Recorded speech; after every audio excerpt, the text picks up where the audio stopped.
कांग्रेस वाले समाधान यात्रा, यानी कहीं भी कोई तरह की दिक्कतें हो तो उसको हम दूर कर सके, सारी बातों को जान सके, इसलिए इसका नामकरण हमने किया है इस यात्रा का समाधान यात्रा, समस्या को समाधान करना। तो इसीलिए हम सब जगह घूम रहे हैं और कल भी जहां गए, आज भी हुआ, आप लोगों के साथ में मिलना चाहते हैं। कल भी जीविका दीदियों के साथ बातचीत हुई पश्चिम चंपारण में, और आज भी आपके बीच में बातचीत हुई है, आप उनकी बात सुन रहे हैं। और कल भी हम देख रहे थे कि 7 जीविका दीदियों ने कुछ बातें करी, आज भी 7 जीविका दीदियों ने कुछ बातें कही है। तो यहां पर तो श्रीमती रूबी देवी जी ने, मोहतरमा समा परवीन जी ने, श्रीमती रेखा देवी जी ने, श्रीमती पूजा देवी जी ने, श्री पिंकी देवी जी ने, श्री रजनी देवी जी ने और श्रीमती सुनैना देवी जी ने ये बात कही है। और यहाँ पर आप लोगों की बात को सुनने के लिए और आपकी बात के बाद फिर हम लोग अधिकारियों के साथ बैठक करेंगे और उसमें जो भी जनप्रतिनिधि जुड़ेंगे वो जुड़ेंगे और उसमें सारी बातों को क्या प्रोग्रेस हो रहा है, क्या है, सब बात को जानेंगे। तो आज आप लोगों से मिले हैं और यहाँ पर तो मौजूद हैं, आप देख रहे हैं बिहार विधान परिषद के माननीय सभापति हैं देवेश चंद्र ठाकुर जी, और इनका तो घर यही है सीतामढ़ी में, तो और इनसे हमारा बहुत पुराना संबंध है, तो हम तो इनके घर पर जाते ही रहते हैं। कल भी जब आए हैं इन्हीं के घर पर आकर के हम खाना खा करके तब हमारा, तो इनसे तो एक ऐसा पुराना संबंध है। और अब तो बिहार विधान परिषद के माननीय सभापति हैं, इनका विशेष स्वागत है कि आज के मीटिंग में भी आप आए हो। वैसे विधान परिषद के सभापति कोई आए तो ये खास है कि आप भी आए, तो बड़ी खुशी की बात है। और यहाँ पर हम लोगों के साथ घूम रहे हैं माननीय मंत्री वित्त विभाग विजय कुमार चौधरी जी, माननीय मंत्री जल संसाधन विभाग संजय कुमार झा जी, और माननीय मंत्री अल्पसंख्यक कल्याण विभाग जो प्रभारी मंत्री हैं सीतामढ़ी और शिवहर के श्री जमा खान साहब यहाँ मौजूद हैं हमारे साथ। और हमारे बगल में हैं दीपक कुमार जी, मुख्यमंत्री के प्रधान सचिव और मुख्य सचिव थे पहले, और रिटायरमेंट के बाद ये बने हैं मुख्यमंत्री के प्रधान सचिव। अब मंत्री का दर्जा इनका है, इसलिए यहाँ पर घूम रहे हैं सब जगह।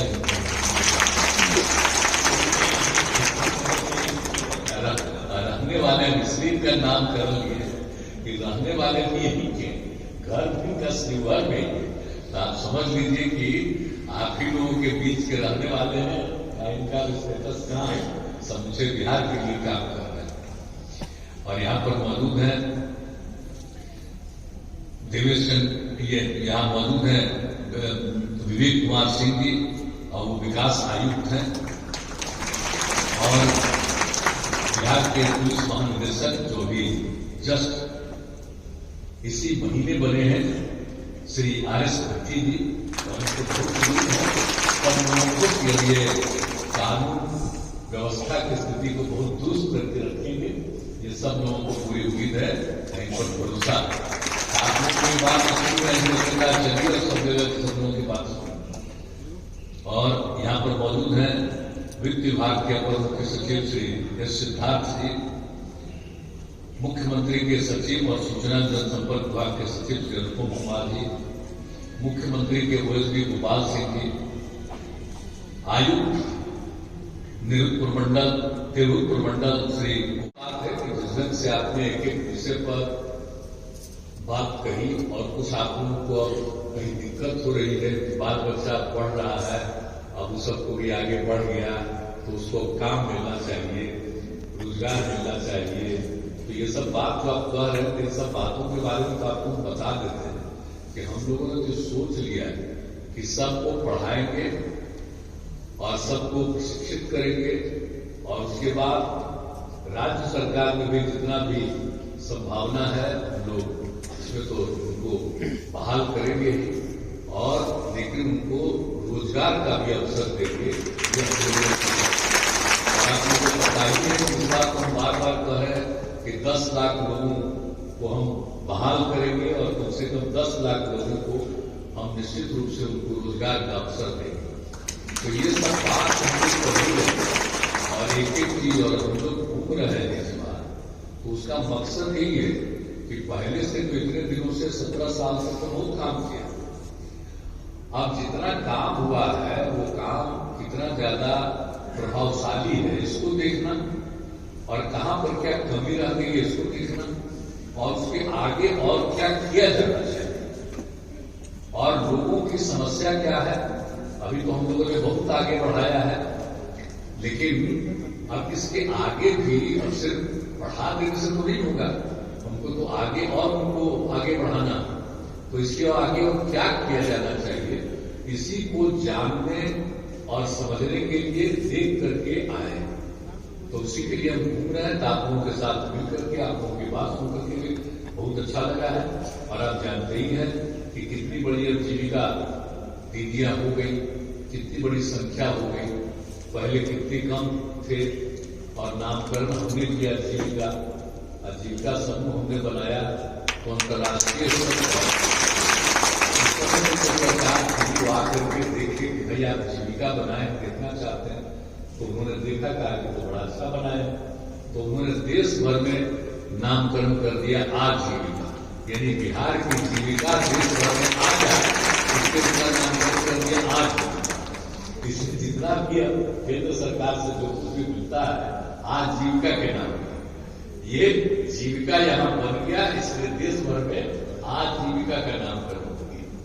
तो आप लोगों की बहुत बड़ी भूमिका है, और आप लोगों को मालूम है कि इतना ज्यादा अच्छा काम आप लोगों ने करना शुरू किया कि बाहर ट्रेनिंग देने के लिए भी आप में से कई लोगों को जाना पड़ता है, दूसरे राज्यों को जाना पड़ता है।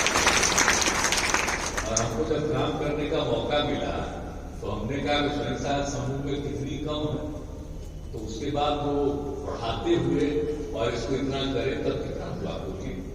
अब इतनी बड़ी संख्या में आप सब लोग हैं, करीब करीब 1,27,00,000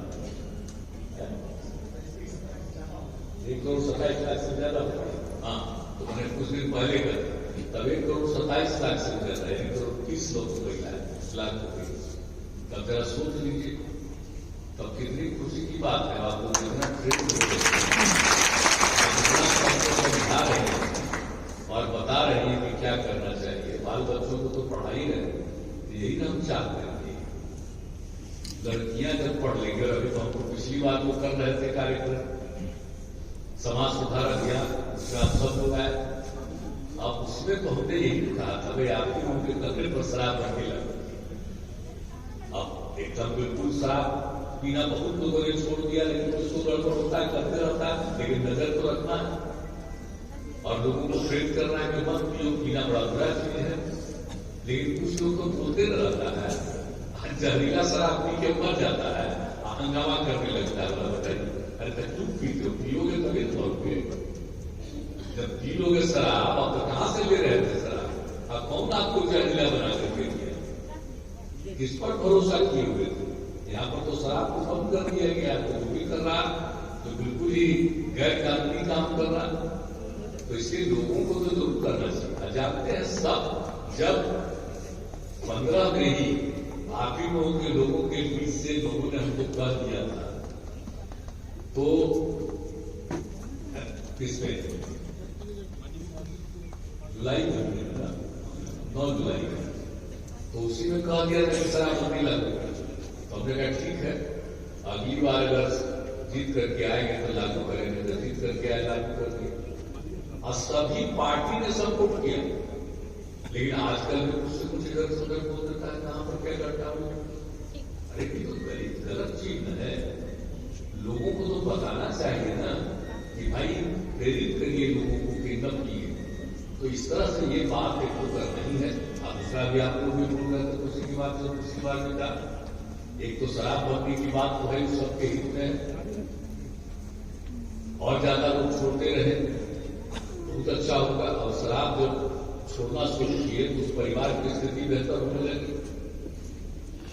आप कितना पहले लोग पी करके अपना पैसा भी लोग बता रहे हैं, बर्बाद कर रहे थे, और अब जब पैसा बच रहा है तो उसके चलते लोग अब सब जगह से बाजार से खरीद रहे हैं, परिवार को देख रहे हैं, बच्चों को आगे पढ़ाने में कर रहे हैं।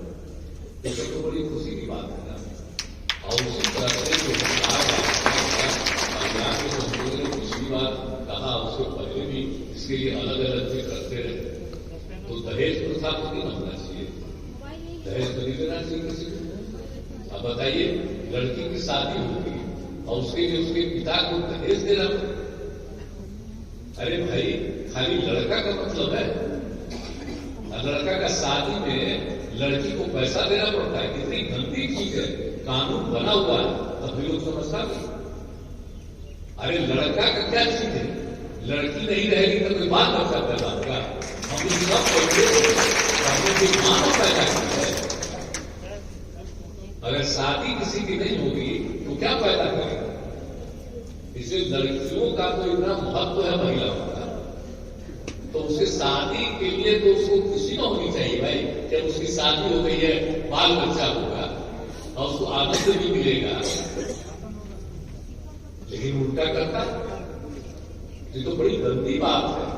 इसलिए कोई इसके खिलाफ तो अभियान चलना नहीं चाहिए। आप कोई दहेज ले और ब्याह करे, उसको तो जाना ही नहीं चाहिए। दहेज प्रथा से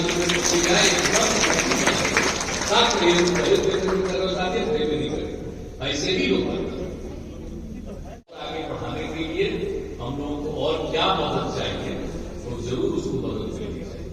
तो ये सब बात के लिए भी हम लोग कर रहे हैं, सबके लिए कोशिश कर रहे हैं, लेकिन एकदम बिल्कुल आप लोग खूब मेहनत करिए और बाल बच्चों को पढ़वाइए।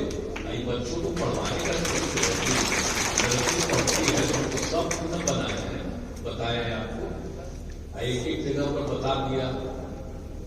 लड़का और लड़की में, अगर लड़की मैट्रिक पास है तो देश भर में जो सर्वे कराया गया तो पता चला कि उसका प्रजनन दर 2, और बिहार में भी हमने कराया पति पत्नी में, अगर पत्नी मैट्रिक पास है तो उसका भी प्रजनन दर 2, लेकिन अगर पति पत्नी में मैट्रिक के आगे इंटर पास है तो पूरे देश का एक औसत मिला प्रजनन दर 1.7। इतनी खुशी हुई हमको कि बिहार में अगर पति पत्नी में पत्नी इंटर पास है तो उसको उसका प्रजनन दर मिला 1.6। और उस समय तो हमने सोच लिया कि हर पंचायत तक में हम लोग बना देंगे +2 तक का स्कूल, और ताकि सब शिक्षा का कि भाई पहले से हम लोग बना दिए, अब आज भी हम ज्यादा करके देते हैं। अब शिक्षक की कमी है तो हमने कहा कि भाई और शिक्षकों की पूरे तौर पर ठीक से बहाली हो, कुछ तो शुरू हुआ। अभी जो हमारे यहाँ पर वित्त मंत्री थे, अभी जब थे उस समय इन्हीं को कहा हमने कि पूरा सब चीज का सर्वे कर दिया कि आप जिनको जिम्मेवारी दी गई है उनको पूरी बात की जानकारी हो गई है, तो सब लोगों की बहाली भी होगी और चारों तरफ से सब लोगों को ठीक ढंग से लोग पढ़ा रहे। ये न हो कि न पढ़े। और आप लोग नजर रखिएगा कि स्कूल में अगर जो पढ़ाने वाले शिक्षक हैं वो सुबह से लेकर के जो समय है 4-5 बजे तक, तब तक वो पढ़ा रहा है कि नहीं पढ़ा कि भाग जा रहा है। अगर कोई भागे तो आप ले लीजिए उसके बारे में, और जब खबर दीजिए आप लोग तो जीविका दीदियों के द्वारा जो रिपोर्ट आएगा, हमने तो कह दिया है इन लोगों को कि भाई जीविका दीदियों की रिपोर्ट आएगा कि मास्टर साहब नहीं रहते, और लड़कियों की बात को लेकर के बता दें तो काहे उसका डिस्कशन हो जाएगा। हम लोग तो स्थानीय लोगों को पढ़ाइए ना भाई, और हम लोग तो धीरे धीरे सबका तनख्वाह बढ़ा रहे, पढ़ाते ही जाएंगे, तो कम से कम पढ़ाना चाहिए। अगर पढ़ाइएगा नहीं तो फिर मतलब क्या होता, शिक्षा का मतलब क्या होता, तो बहुत जरूरी है ना। अब तो जो आपको बता रहे हैं कि वो प्रजनन दर उसका इतना था, तो जो हम लोगों ने शुरू किया पढ़ाई का लड़कियों का, अब आप जानते हैं पहले प्रजनन दर बिहार का था 4.3 औसत, अब घटते हुए बिहार में भी पहुंच गया 2.9। तो हम लोग तो चाहते हैं कि 2% पहुंचा दें, अच्छा रहेगा। तो इसलिए इन सब चीजों को देखिए, बच्चे बच्चियों को पढ़वाइए, स्कूल चलता है सरकारी, तो उसको जरा भी देखते रहिए। हम आपको जिम्मेवारी इधर गौर से देखते रहिएगा ज्यादा करके अपना कि भाई पढ़ा रहा है कि नहीं पढ़ा। और हम तो कह देंगे इन पर सब बैठे हुए सब भाई, अगर जीविका की दीदियां स्कूल देखने जाएगी उस पर कोई रुकावट मत कराइएगा, सब देख लेगी कि पढ़ा रहे हैं कि नहीं, तभी सब बात होगा कि वो बढ़िया से पढ़ाई होगी, सब शिक्षित होंगे और वो जब पढ़ लेंगे तो उनको और कैसे काम करना चाहिए, किस तरह से उसको आमदनी होनी चाहिए और कितना जगह पर सरकार कितने लोगों को बहाली कर सकते हो, बहाली हो तो सब लोगों कर ही है। और सब जगह वो काम करें तो काम करेंगे तो लोगों की आमदनी बढ़ेगी और धीरे धीरे ये हो जाएगा। तो आप समझ रहे ना, जब परिवार का प्रजनन दर इसी तरह से नियंत्रित हो जाएगा आगे तो कितना अच्छा हो जाएगा, आप समझ लीजिए। कहीं पर भी कोई दिक्कत नहीं, आप जितना कमा रहे हैं उसी तरह से लोग कमाएंगे और सबका जीवन बहुत अच्छे ढंग से गुजरेगा। इसलिए बात का ध्यान रखिए। और आप हमेशा याद करते रहते हैं, लेकिन हम तो जीवन भर आपको याद करेंगे, ये जानिए। जीविका की दुनिया जो है उसके ऊपर हमको इतना ज्यादा उम्मीद है और भरोसा है कि वो काम कर रही है, इतना काम करेगी कि समाज एकदम सुधर जाएगा। आई तो ग्रामीण में बनाना, अब शहरी इलाके को भी अपने कहा दिया किसी तरह का समूह बनाना चाहिए। और शहरी इलाके में जब कम बन रहा है, ये जो हमारे बैठे हुए हैं सिद्धार्थ जी, तो इनको ये जिम्मेदारी दिए थे बेचारे शहर वाला ने शुरू कर दिया, लेकिन अब हुआ क्या है कि शहर वाला घट गया, तो शहर में भी कर देना चाहिए। आज शहर वाला नहीं करे तो हमने कहा है कि गांव के जीविका के दीदियों को वहां के काम में लगा दे, ताकि तो सब जगह सब हो जाएगी तो कितना बढ़िया रहेगा, तो सब बहुत आगे बढ़ जाएंगे। तो इसलिए हम सब लोगों को, और दूसरी बात है कुछ लोग तो आपस में झगड़ा कराने में रहता है, तो हम लोग को देखिए झगड़ा नहीं करना है, आपस में प्रेम और भाईचारे का भाव रखना है। कोई भी जात के हो, हिंदू हो, मुस्लिम हो, किसी भी कम्युनिटी के लोग हो, आपस में झगड़ा नहीं करना है, प्रेम का काम करना है और मिलजुल करके चलिए काम करिएगा, सब एक दूसरे का सम्मान करिएगा, बहुत आगे सम्मान करेगा। और जितना अच्छा से चल रहा है, आप लोग तो बहुत अच्छा काम कर रहे हैं और आप लोगों ने कुछ बातें कही है, और आप लोगों को और जो लगे, जहां जहां हम कह रहे देख करके जो समस्या रहे जरूर खबर करा दीजिए, खबर करा दीजिएगा जरूर। और जरा देख लीजिए भाई सेक्रेटरी साहब, जरा ये सब बात करके कम्युनिकेट कर दीजिए, इन लोगों की सूचनाएं आप लोगों को तत्काल मिल जाए तो सब देख में लेंगे। मास्टर साहब नहीं रहे और उसी समय का ले लेंगे मोबाइल पर, हिसाबे किताब में पता चलेगा कि थे ही, उसी समय